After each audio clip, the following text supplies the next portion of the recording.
Hi guys, my name's Neil Stevenson. In Pi Wars 2020 we entered Dangle as our team entry.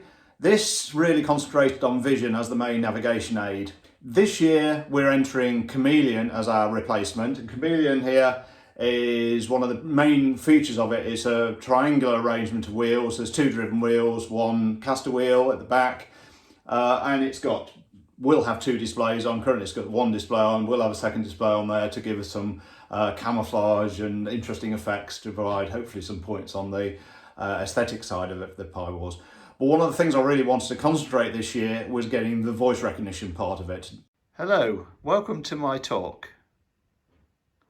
about how Chameleon can recognise my voice and achieve success in Up the Garden Path.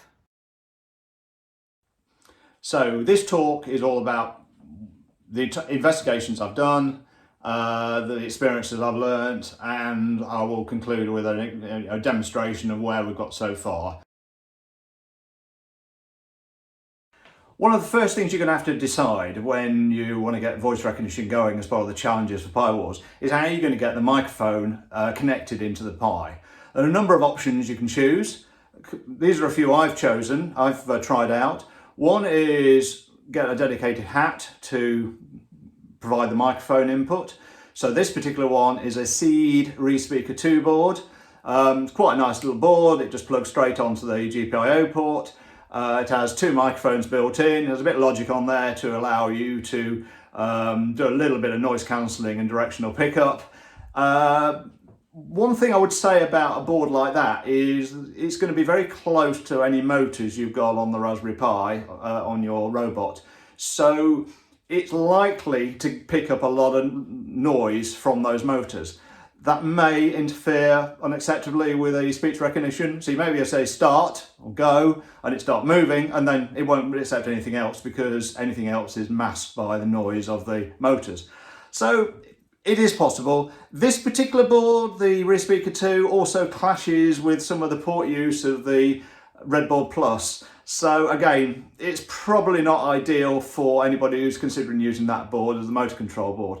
But it is a very nice sensitive microphone on it. It does seem to produce some really good results. So it's an option. Option 2 I've looked at is you can get some dedicated boards that do speech recognition, and this is just one example. This one is from a company called Elec House, but I think it's badged on the whole range of Chinese manufactured boards. So it's the Elec House voice recognition module version 3.1 is that particular board. It comes with its own little microphone, little boom microphone, so you can get it a reasonable way away from any motors by positioning it appropriately. Whether it's good enough, I haven't actually tried that board yet, but it's meant to be able to recognise up to 72 voice commands, but they work in a set of banks. So I think it recognises, if I remember rightly, 10 commands at any particular moment, then you have to switch mode and you can recognise another 10 commands and so on.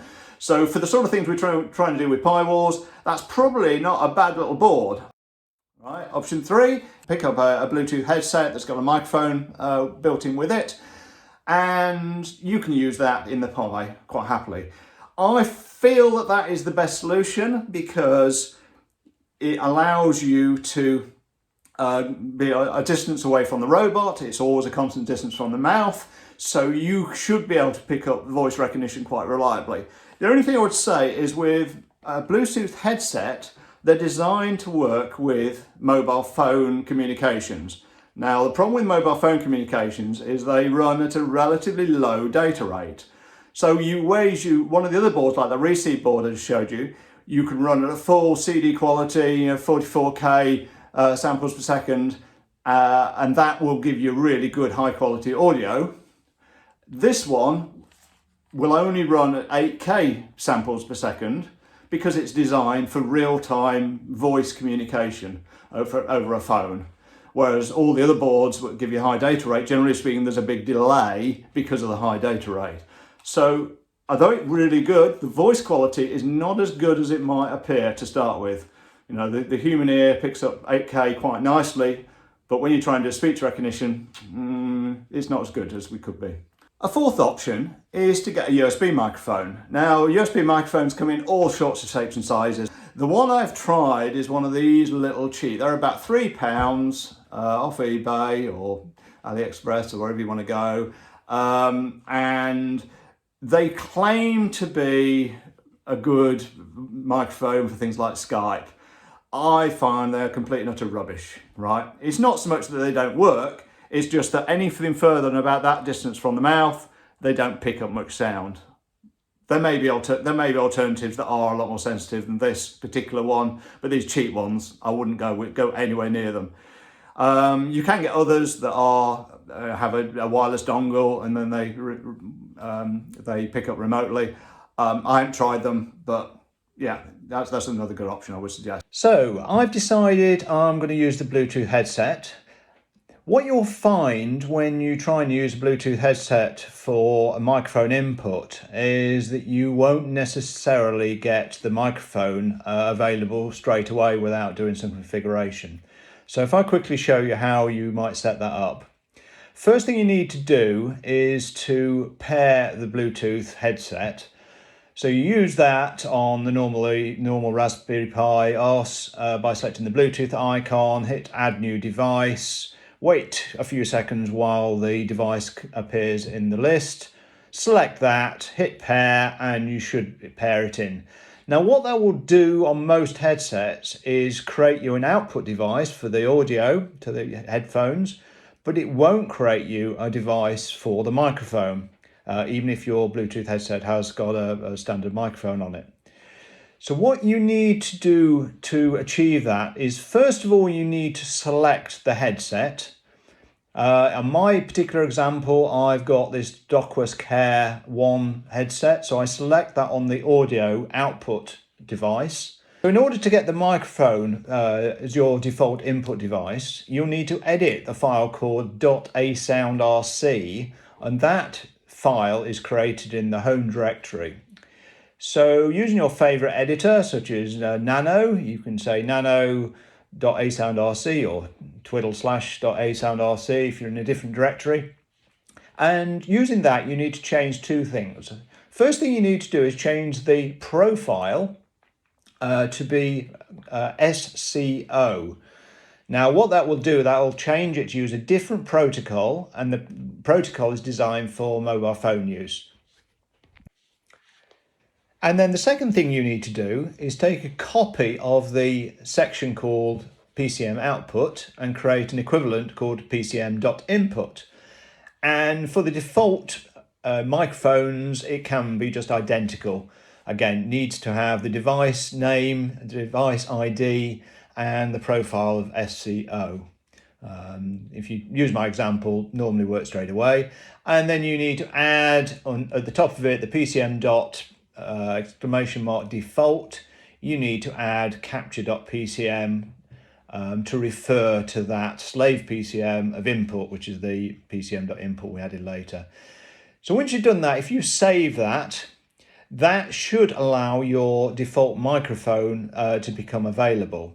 And what you can do to check that is simply use a record pipe to a play. And if you do that, you should hear back what you're saying. It'll be a second or half a second delay between you speaking and it coming back through the standard default settings of the A play. But you should be able to hear that. And if you've got that, you're in a good place. The next thing you're going to have to work out is how you're going to do the voice recognition. Now, this is where it becomes quite hard. There's lots of options around. Yeah, you can choose whichever method suits your type of application.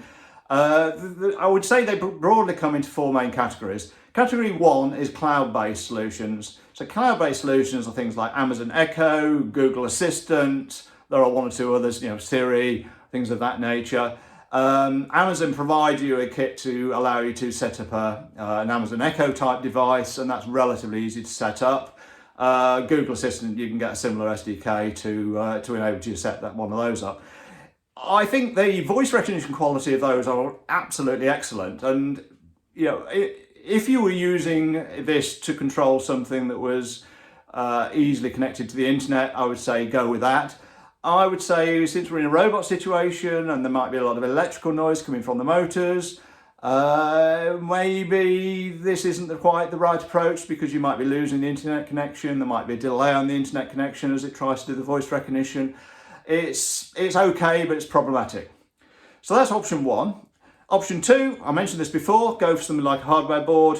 I haven't tried it, but does appear to be a pretty good option if you don't get too much interference from the microphone being close to the robot itself. Right. The third options are really to go, how do you do a software solution on that? Well, there's loads of software solutions around there. If you look on the internet, do a search, you can come up with multiple different people who have produced various SDKs. Some of them are just people who have published it as maybe as a university student project, and it's not really maintained, and it works sometimes, and it's not very well supported.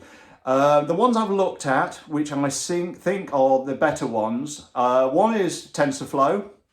TensorFlow has a good video library, it also has a good audio library, and it comes in essentially 3 flavors. You can have full TensorFlow, which is a full development kit, and you can develop all sorts of things on there.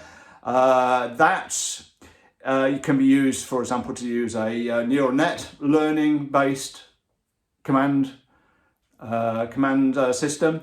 It's relatively easy. Once you've set TensorFlow up on the system, it's relatively easy to make it to learn. So for example, what you can do is record 10 snips of you saying the 10 commands or 5 commands, however you require. And then you push it through a learning process. And it took about an hour and a half to actually do the learning process once I processed that. Once you process that, you can then run from Python or from C++. You can actually run the recognition, and it works reasonably well. The only thing I would say is it is incredibly CPU intensive in its processing, and the learning does take quite a long time to achieve any reliability. So TensorFlow is okay. It's one of the big development kits you can get as an alternative is Caldi. Now Caldi is a really high quality, comprehensive suite of applications. Well, I say application, it's a suite of source code that allows you to build an application to do voice recognition. Really comprehensive, really good, but takes quite a lot of effort to actually get it installed and compiled. I mean, the compile time alone was, on my machine, I think it was 8-9 hours. And then there are some samples that build with it. There's one sample from VOSK, which has, I think it was 188 hours of audio that it downloads and then compiles, learns that into the neural net. And the neural net learning takes nearly 5 days solid CPU on a Raspberry Pi 4 to actually do the learning. Once it's learned, it's got about a 95% success rate in its recognition, so it's okay. But for doing 5 days of CPU learning, I'm not sure I'd recommend it. My current favourite for the voice recognition is a package called VOSK. Now VOSK is built on Caldi, and the nice thing about VOSK is it's very easy to install, especially if you're going to use Python as your main language. It's based on Caldi, but Caldi is a very large C++ based engine, and you need all sorts of runtime libraries. VOSK is a very simple install into Python, so I would recommend that as the way forward. If you want to run some of the examples, you need 1 or 2 extra libraries, but yeah, they're no big deal either. So in order to install, first thing you need to do is use pip. So pip 3, it's all based on Python 3, or rather I prefer Python 3. I haven't tried it whether this runs under Python 2, but I would stick with Python 3 personally. Python 3, so use pip 3, install VOSK, and that will install the main package. Now that is extremely quick, it's very lightweight, it only takes a few seconds to install, very quick. I'm very impressed with that.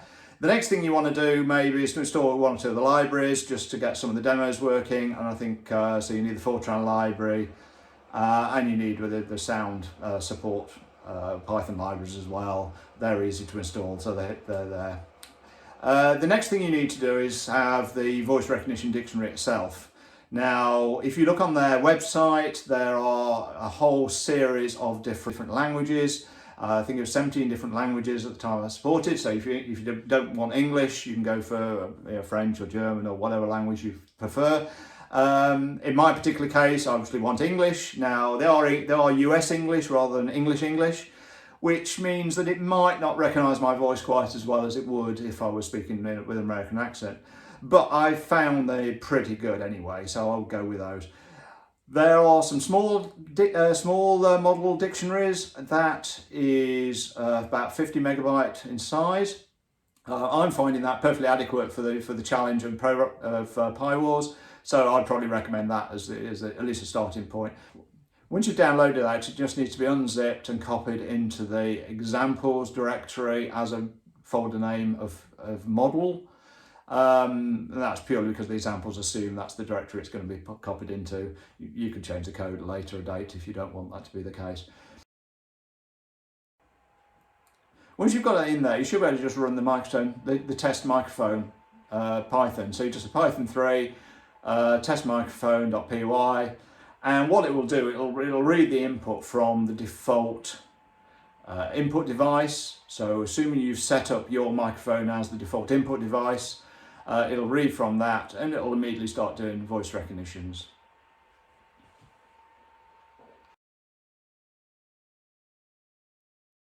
So how does the code work? Well, here's a complete listing of the code that recognises the voice commands. If you look at it, it's very simple. There's a little bit of setup, which just reads the model database. It sets up a few parameters on how, the data rate that the microphone is inputting it.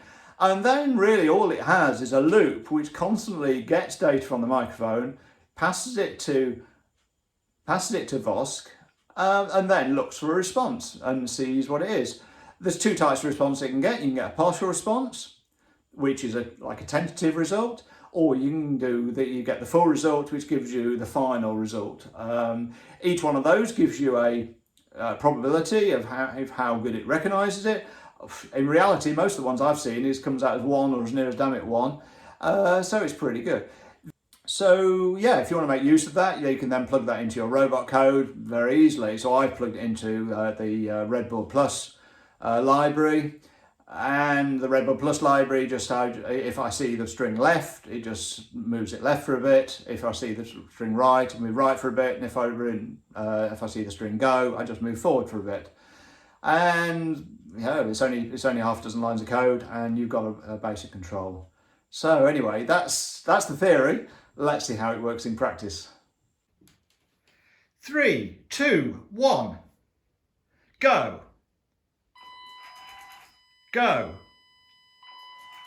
Left. Go. Right. Go. Left. Left. Left. Left. Go. Left. Left. Left. Left. Go. Right. Right. Right. Right.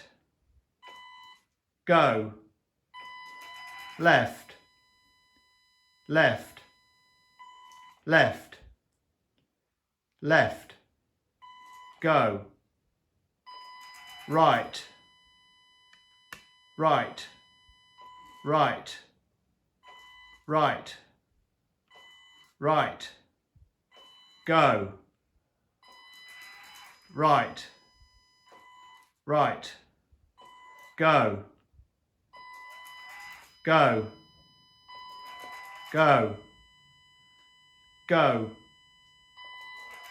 Go. Stop.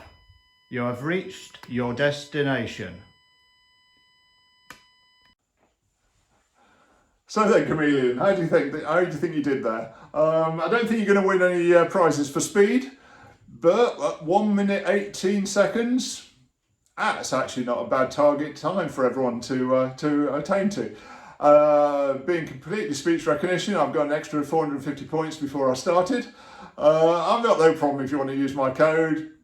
Try it, improve it. Speed is always going to be a problem. I mean, if you try and go fast, the delay between you saying something and the robot doing something is going to be a problem. You know, if you've got a minimum of a half-second delay, you know, half second at a metre a second is halfway out the arena. You know, it's going to be a challenge. But I like to see how everyone else can approach this. This is my approach. I probably won't do it quite this way in the final challenge, but it'll be using that same speed recognition code. Good luck, and I hope to see you soon.